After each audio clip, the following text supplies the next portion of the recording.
Olá, graça e paz, amados do Senhor. Eu sou a Giovana Jaques e essa é a Bíblia em Histórias Vivas. Estamos aqui hoje caminhando pelos capítulos 22, 23 e 24 do livro de Josué. E com esses capítulos aí nós chegamos ao final dessa jornada incrível, por esse livro. E antes da gente entrar nesses últimos aí acontecimentos, eu acho que vale a pena a gente olhar um pouquinho para trás e lembrar tudo que nós vivemos até aqui. Nós vimos Israel atravessar o Rio Jordão quando as águas se abriram e o povo entrou na terra prometida pela primeira vez.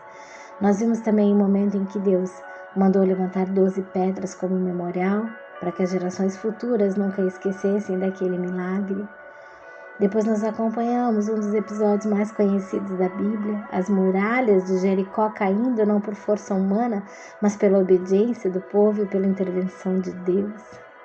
Nós vimos um momento difícil quando o pecado de Acã trouxe derrota para Israel na cidade de Ai. E aquela história nos mostrou como o pecado escondido pode afetar toda uma comunidade, mas também como Deus restaura quando o povo se volta para Ele. Seguimos então por batalhas impressionantes, alianças inesperadas como a dos gibeonitas que enganaram Israel para conseguir proteção. E vimos um dos acontecimentos mais extraordinários de toda a Bíblia, o dia em que o sol parou enquanto Deus lutava pelo seu povo.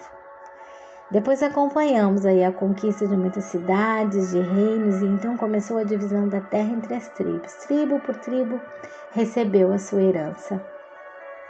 Vimos também histórias marcantes, como a de Caleb, que aos 85 anos ainda pediu a montanha que Deus havia prometido, mostrando que a sua fé continuava firme. Pouco a pouco, aquilo que havia sido promessa nos dias de Abraão começou a se tornar realidade diante dos olhos de Israel. E nós chegamos aos últimos capítulos aqui dessa história. No capítulo 22, Josué chama 3 grupos importantes do povo: as tribos de Ruben, Gad e metade da tribo de Manassés. Essas tribos haviam recebido terras do lado leste do Jordão, ainda nos dias de Moisés. Mas quando Israel entrou na terra prometida, seus guerreiros atravessaram o rio junto com seus irmãos para lutar nas batalhas. E mesmo já tendo suas terras, eles permaneceram lutando ao lado de outras tribos por muitos anos. Agora, com a terra conquistada e organizada, Josué reconhece a fidelidade deles. Ele diz que eles obedeceram às ordens do Senhor e não abandonaram seus irmãos durante todo aquele tempo. Então Josué os abençoa e permite que finalmente voltem para suas casas, para suas famílias e para suas terras do outro lado do Jordão. Eles partem levando muito bens conquistados nas batalhas: rebanhos, prata, ouro, roupas e outros despojos. Mas no caminho de volta acontece algo que provoca uma tragédia dentro do próprio povo de Israel. Ao chegarem perto do Rio Jordão, essas tribos constroem um grande altar, algo imponente, visível de longe. Quando as tribos ouvem falar disso, ficam extremamente preocupadas. Para elas, aquele altar parecia um sinal de rebelião contra Deus. Afinal, o Senhor havia determinado que os sacrifícios deveriam ser feitos no lugar escolhido por Ele, onde estava o tabernáculo. Temendo que o povo estivesse se desviando da fé, as tribos do oeste chegam a se preparar para entrar em guerra contra seus próprios irmãos. Mas antes de agir, enviam uma delegação liderada por Finéias, filho do sacerdote Eliáser, para conversar com eles. Quando chegam lá, perguntam para eles: por que vocês se rebelaram contra o Senhor? Então as tribos do leste explicam o verdadeiro motivo daquele altar. Ele não havia sido construído para sacrifícios. Ele era um memorial.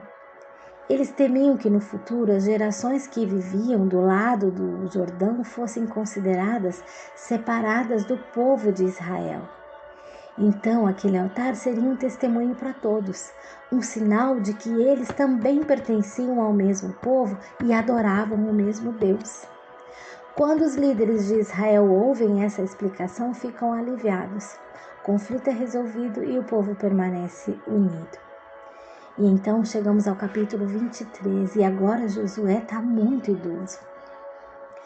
Ele reúne os líderes de Israel, anciãos, chefes, juízes e oficiais para uma espécie de discurso final. Josué começa lembrando de tudo que Deus havia feito.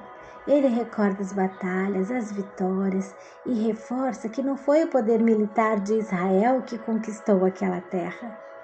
Foi o próprio Senhor que lutou por eles. Mas Josué também faz um alerta muito sério. Ele diz que o povo deve continuar fiel à lei de Deus, não se misturar com os costumes dos povos que ainda vivem na terra e não se voltar para outros deuses. Josué sabia que o maior perigo para Israel não era um exército inimigo, mas o coração do povo se afastar de Deus. E ele lembra que assim como todas as promessas do Senhor se cumpriram, também se cumpririam as advertências se o povo abandonasse o caminho de Deus.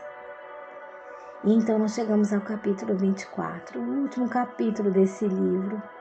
Josué reúne todo o povo em Siquém, um lugar cheio de significado espiritual na história de Israel. Ali ele faz algo muito especial. Ele relembra toda a história do povo desde o começo.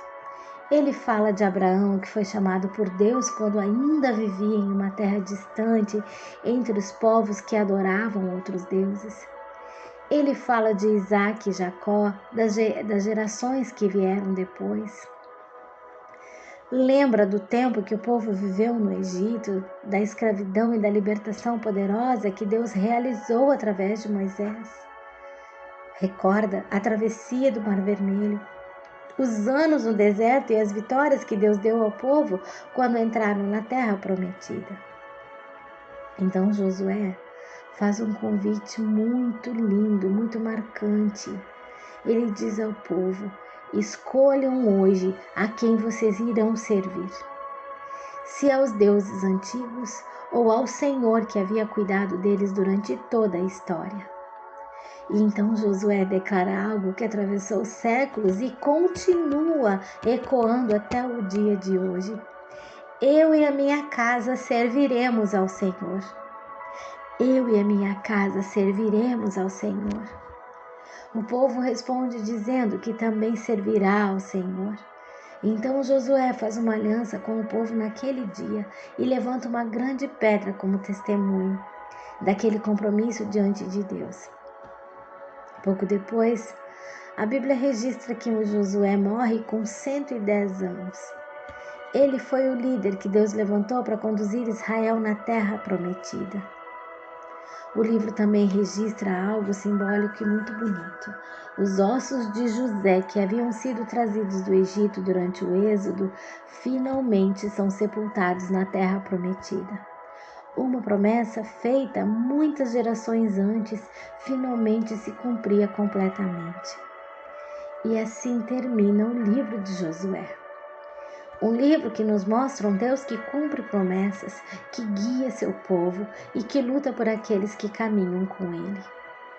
Mas a história de Israel não termina aqui. Agora começa um novo tempo. Israel está vivendo na terra prometida, mas enfrentará novos desafios espirituais. Por isso, prepare seu coração. No próximo livro da Bíblia entraremos na história de Juízes. Uma história marcada por ciclos de queda, de arrependimento, de libertação e pela impressionante paciência e misericórdia de Deus. Essa é a Bíblia em Histórias Vivas, e que assim como Josué declarou naquele dia em Siquém, nós também possamos escolher todos os dias servir ao Senhor e declarar que nós e a nossa casa serviremos ao Senhor. Amém? Nos encontramos aí na próxima jornada pela palavra. Deus te abençoe.